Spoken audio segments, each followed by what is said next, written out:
to meet y'all. The show's really stellar. My question was, what was it like experiencing those physical demands on set, and what were some of the like more excruciating scenes to shoot? Maybe ones you were, um, ones you were excited to shoot, but what was that like? I wasn't dreading it at all because I didn't know what I was getting myself into. And every day was different. The weather changed and the conditions were totally different every time. But I kind of just came in all guns blazing, super excited to do all the stunts and be in the elements and just, be involved. I just loved being there. It was tough though. We were talking earlier about the sand in the wind, like the sand that you can see in these backdrops, the black sand with the wind while you're trying to look someone in the eyes for a scene, and it's like painful. The amount of eye flushes we had to do where you like just rinse your eyes out with water because it was just covered in sand was just, oh, it gives me nightmares still. There wasn't too much that was like really, really physically demanding, like that I would have to train for. It was like being on the beach for 14 hours straight, Like you want to go to the beach and have a fun day, but you're stuck there for a long time, and then you go back the next morning, and that was difficult. But it also added to I think just our performances. I think me and probably she did totally. Made it real. It's like, yeah, this actually sucks. Yeah. We all did a mud scene. Some of us were in a mud scene together. You were gone. You were I was finding some stuff. But I found that difficult. Some of us did a mud scene, which was incredibly difficult in the fact that you're kind of working with this homemade mud pit that they have physically dug into the ground for you. And they're like, well, we only have a certain number of outfits, so we kind of have to get this in like 3 takes. Otherwise, we're screwed. So have fun. Good luck. Don't mess it up. So much just fun like though. stuff That was like one of the that. best scenes. It was so much fun, but having to then stand there covered in mud and you couldn't really touch anything or like scratch your nose. It was hard, but really fun. It was like that with the locations too. Like, we would have just timed locations and we'd have to get a lot done in one day. Or also another cool thing is a lot of it was like sacred land, like sacred Maori land. So we had to learn, the rightful ways to respect the place that we were on.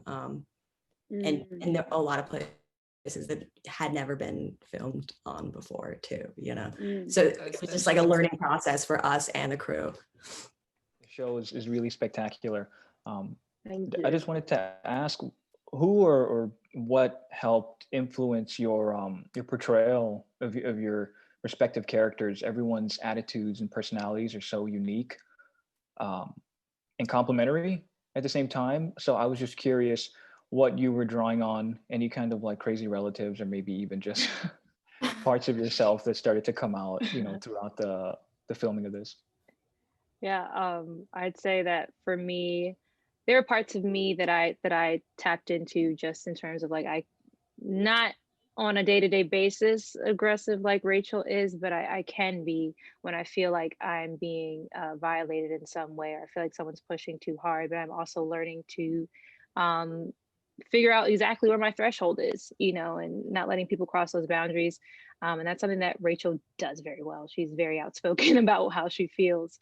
But I drew on things that I know I've experienced, but also there are friends that have similar struggles to Rachel that I talk to about. I watched a lot of diving videos, a lot of athletic people that I just watched their documentaries if they had any, just lots of pulled from a bunch of different areas to try and put Rachel together. Yeah, I would say similarly to Rain, there were definitely parts of my younger self. I hope I've let them go now, that were a bit Tony-esque.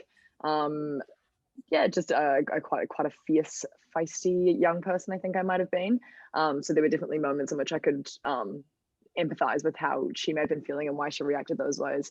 But other than that, speaking to Jenna, we're having a lot of conversations around, cultural competency and understanding, both being Indigenous people and, finding a connection through that. And then, figuring out where these two girls together have come from, where they've grown up. Which, Jenna had more experience. I'm from New Zealand, very far away from America. So learning as much as I can through those conversations was, super useful for me.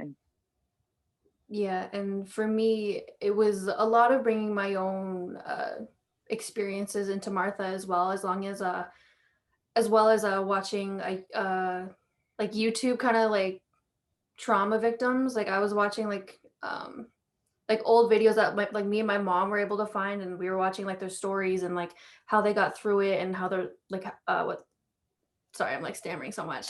Like how they're living now. Like it's amazing to see like all these stories and the way like Martha could be coming out like as one of these people in the end. So I found that it was just my own experiences and just researching a lot of videos. Sarah Stryker, the writer, was like invaluable, I think, in getting into Leah's headspace. She recommended a lot of books. Leah is quite bookish. She loves a novel. And I found that really helped me find the internal rhythm and how she formulates thoughts and the way she lets her mind sort of spin.